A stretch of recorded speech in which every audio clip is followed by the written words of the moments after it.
Speak in morning business for 3 minutes. Without objection. Yeah. Today, we have a new president. So I say congratulations to President Trump.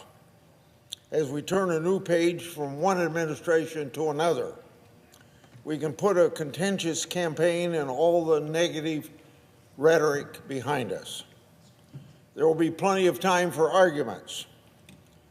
And those arguments can be about policy and personalities in the days and years to come. But today, this very day, is a day that all Americans can celebrate in their own way. With today's inauguration, there's a sense of optimism that always comes with a new president and the rededication of a Republican form of government. Even those who voted another way on November the 5th can take the opportunity to pause and enjoy the excitement of their fellow Americans and even allow themselves to share in some of that optimism. Of course, a new president must assemble a cabinet of people he trusts to carry out his agenda, and do that under the Constitution with the advice and consent of the Senate, with the expectation that before the day's out, we'll approve the nomination of Senator Marco Rubio to be our nation's 72nd Secretary of State. And I'm proud that today we can do that. No one in this body can doubt that Marco Rubio is a very intelligent man with a remarkable understanding of Americans' foreign policy and a very deep commitment to the American dream. That dream comes from the fact that his family has a history that started with the immigration to the United States from Cuba, and then watching their former homeland fall into a communist dictatorship that still exists to this day. And that helps explain his love for America and his drive to oppose oppressive autocratic regimes that threaten freedom, even in this time of intense partisanship, an intense time of character assassination.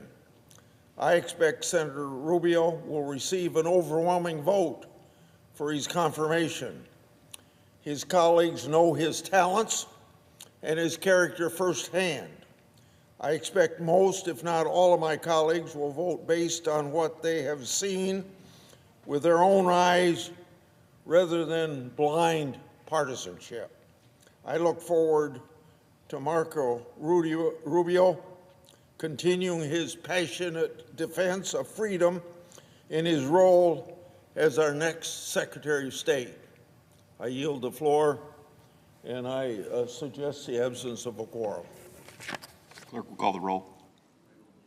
Ms. Also Brooks.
ask that the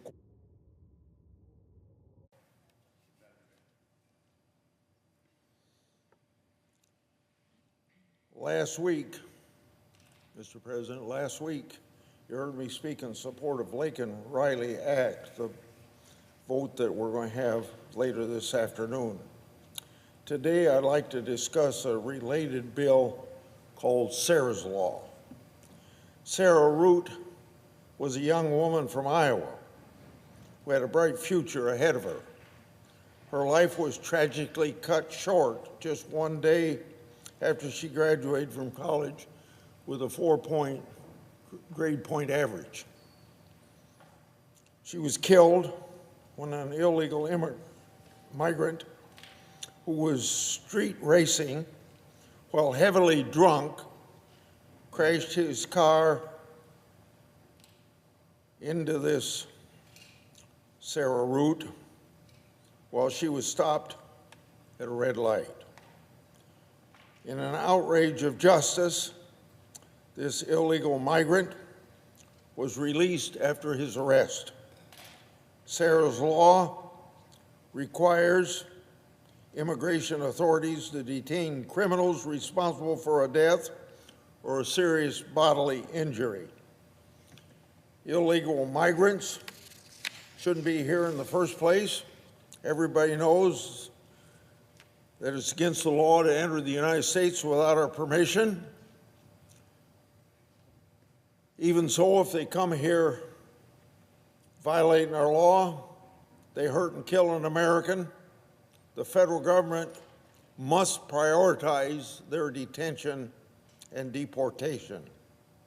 The Trump administration has promised to remove dangerous criminals who crossed our borders illegally.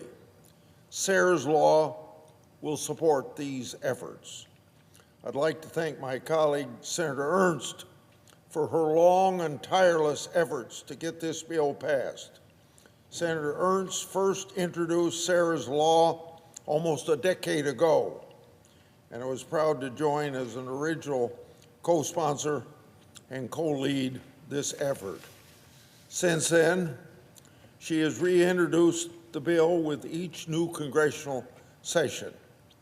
We haven't forgot Sarah Root, and it's long past time for Congress to pass this legislation that we have named after Sarah, Sarah's Law. I urge my colleagues to pass the Lincoln-Riley Act as amended with Sarah's Law included.